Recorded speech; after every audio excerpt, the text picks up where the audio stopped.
Welcome back to the channel, everybody. I'm back with another DIY video.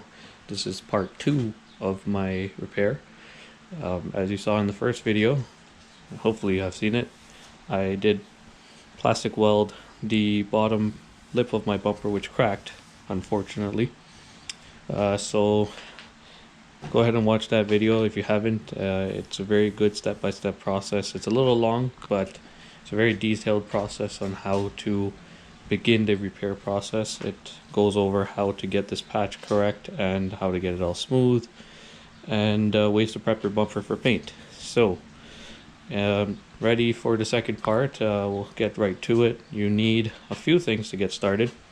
You'll definitely need some painter's tape, a couple of bags. If you have garbage bags, you can use those. I'm using tire bags because I had a bunch of them lying around and I didn't need them.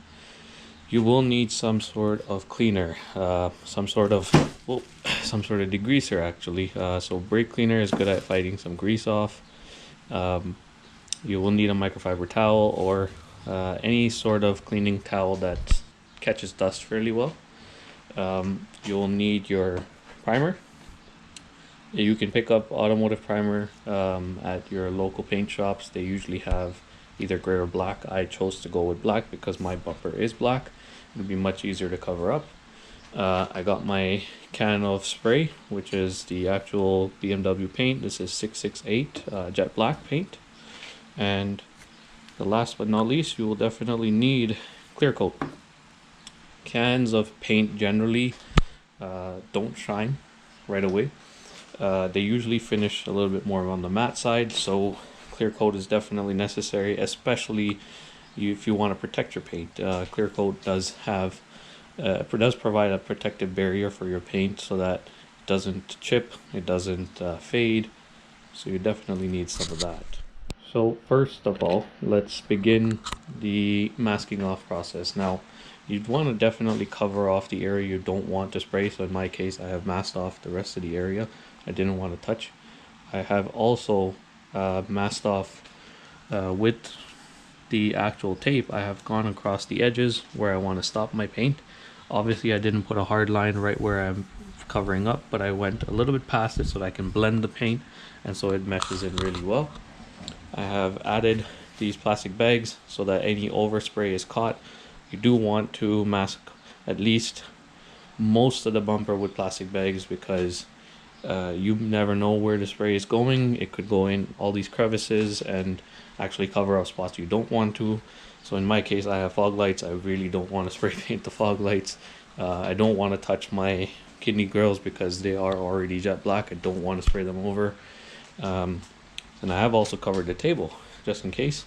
Do not really care too much about this crate, so I didn't really mind, but everything else I have covered up.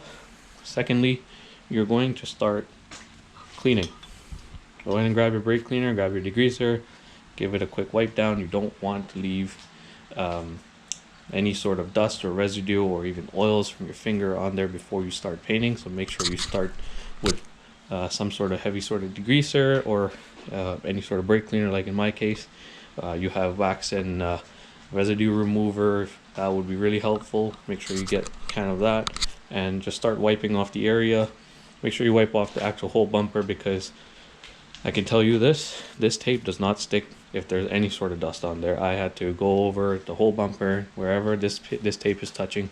I had to definitely hit it with my brake cleaner, otherwise it would not stick. Like you can see here, there's a little rust spot.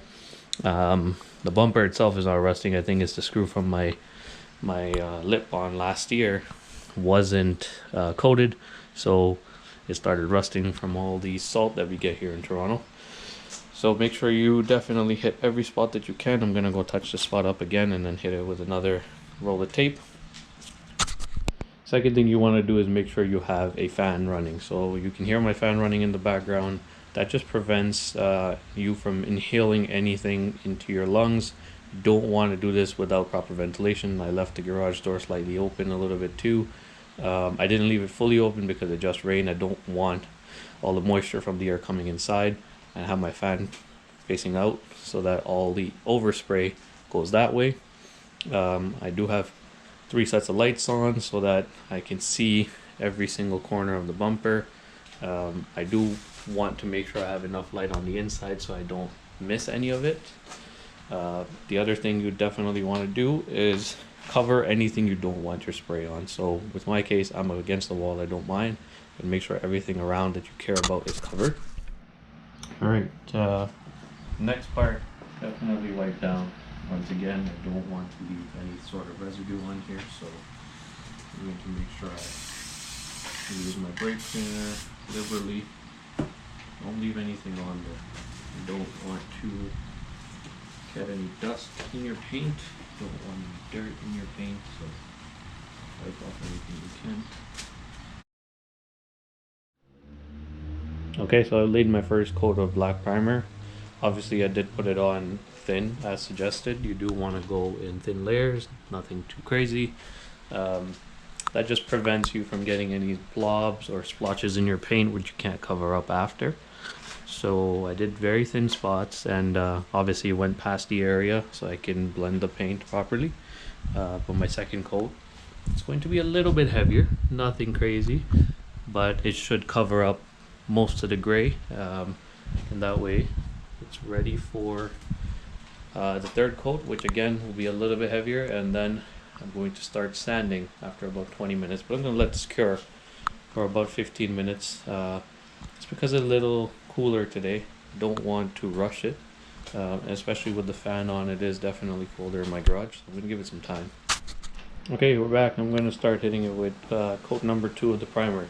So I'm going to set you guys up, put it on time lapse, and let's get to it. Okay, so coat number 2, as you can tell, I went a lot thicker on this coat compared to my last one. Not super crazy, but relative to the first one, yeah, it's a lot better. Sorry for the background noise. I do have to keep the fan running to let this dry faster and also to keep the dust out. But yeah, here comes the matte finish that we expect from primer. I'm going to definitely find it interesting. I've never used black primer before, but it does seem to have pretty good coverage. As you can tell, most of the gray is pretty much covered up already. I think by coat 3 we should have this area invisible actually, and we should be ready for our coat of paint. So let me let this dry for about 10 minutes and we'll be back for coat 3 of the primer. Alright, this time I'm going to hold the camera while I do the third coat so you can see exactly how I'm doing this. I'm going to shake up the can and we're going to do smooth left and right strokes. So let's begin.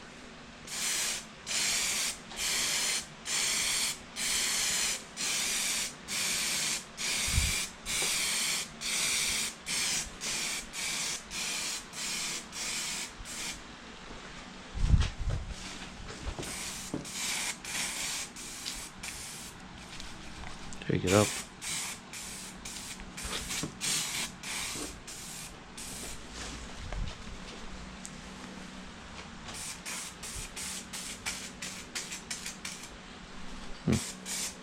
There we go.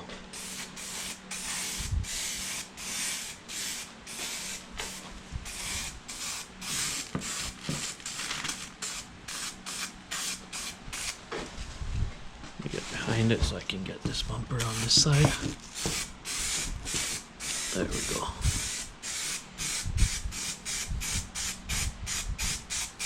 So this time we can hit it with a fairly thick coat so that the whole area is primered, and we can begin the sanding process after this. So I'm gonna hit it again.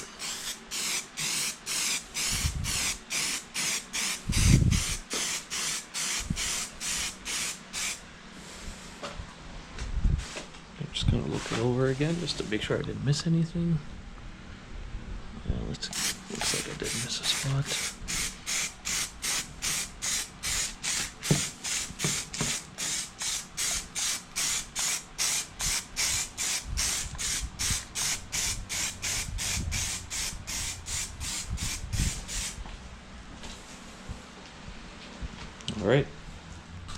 Alright, we're back after the 1500 grit sandpaper. As you can tell, I've started to spray because I was running a little bit short on time, but I'm going to show you exactly how to mask off the bumper so you don't get the hard line that I created with the primer itself. I actually removed the tape. And I noticed it was a hard line, so I used 1500 grit sandpaper, wet sand, like I showed you in the last part, to smooth it out. To get your soft line, the trick is paper towel. So you take your paper towel and you fold it over, and this side of your paper towel is now your soft line. So you stick it down just like that. And this side, because it's rolled, it doesn't give you the hard line. That way, as you can tell, some paint is allowed to flow through, some paint isn't. Now this prevents that hard stop, so you can see the difference between the old and the new. It is advantageous, especially when you're trying to blend the paint so that it flows from the area that you just touched up and the area that you didn't. So in my case, when I started spraying it, this is the second coat. Again, very light, it is drying, so wait 15 minutes or so depending on the temperature. I'm waiting about 15 to 20 minutes because it's a little cooler today between the coats, so I'll come back with the third coat. Okay, we're back after the third coat has been applied. You can hear my fan running in the background, so that this dries a little bit faster, but as you can tell, I put on a fairly heavy coat this time, so that covers up all the primer, and overall it seems to be coming out fairly good. Obviously this is not going to be glossy, don't expect it to be. The gloss comes from the clear coat, which we'll apply after our fourth coat. So I'm doing one more coat after this, again a fairly thick coat, but I'm going to let this dry for about 15 minutes, maybe a little longer, and I'll be back once it is. Okay, we're back after coat number 4. It is drying. It's going to take some time, so I'm going to leave it overnight. Gonna let it dry up. It's kind of late in the day anyway, so I'm gonna let it dry up, then I'll come back, hit it with some 1500 grit sandpaper again to get off all the dust that might have got stuck, and it'll be ready for some clear coat. So we'll be back once that's ready. Thanks. Okay, we're back next day, and it's pretty dry, but I'm putting the lubricant on here to start wet sanding again. So I'm going back with 1500 grit sandpaper, wet sanded lightly. You can hear my car running in the background. I haven't started it in a while, so decided to get it warmed up today. But I'm going to be wet sanding it today. As you can see, I've put some water on the area so that I can start wet sanding, and then once this is done, we can start laying the last final step, which is to clear coat. So we'll be back with that. Okay, wet sanding is all done. As you can see, it's all smooth when finished. At this point, don't be afraid, it's going to look a little bit more matte. It's normal. The clear coat again gives it the high gloss. As you can tell, didn't sand down the bottom completely on purpose because I want to keep this area nice and strong. So you'll still see a little bit of a bump, but on this side you can't see anything except I have one little nick there, but that's alright. Otherwise we're ready for clear coat. Let's see how this turns out. So as always, at any sort of paint or clear coat, start with a very thin layer. So my first coat is on. As you can tell, it's giving nice high gloss effect. Make sure you buy the high gloss clear coat, otherwise you're going to run into those problems where it's matte finish and then won't look good. So got my first coat down. According to the can, make sure you shake it for at least 2 minutes before you start, and 5 to 10 minutes flash time between coats. So I'm gonna let this dry for about 10 minutes or so, and we'll be back with the second coat. Thankfully there's a decent breeze today, but also nice and sunny, so this should be drying quite a bit. Okay, so we're done with our 3 coats of clear. As you can tell, this area looks so new as compared to the rest of the bumper. I mean, I need to polish it. So once I polish it, I gotta blend it so that the new part looks as good as the old part. Or I should say the old part looks as good as the new part. It's gonna take some time for me to blend this back all together, but I mean, for the most part, this is done. So all that's left to do now is I'm going to take, again, 1500 grit sandpaper to get rid of this blend line. I took off the masking tape and everything just because I wanted to see my results. I've never done this. This is my first time doing it as well.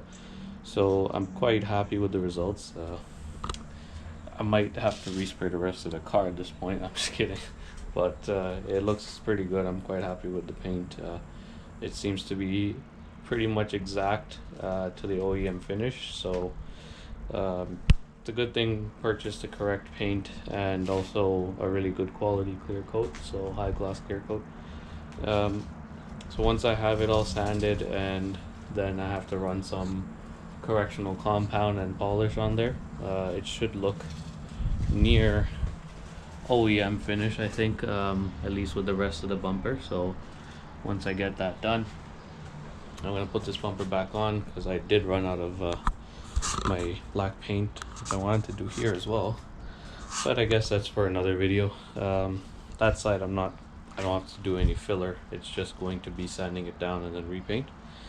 But I'm quite happy with the results. So if you like this video, like, comment, subscribe. I'll be posting a few more videos, especially regarding the E90 platform, maybe some of the E84, I think it is, or 87 X1, I can't remember. So I have a 2015 X1 as well, except I don't do too much to that one. But as far as the E90 goes, looking to get a set of coilovers. I want to lower the car because I have my M parallel rims on there, and can't put a nice set of rims on there without dropping the car. So stay tuned for that, and see you in the next video. Thanks.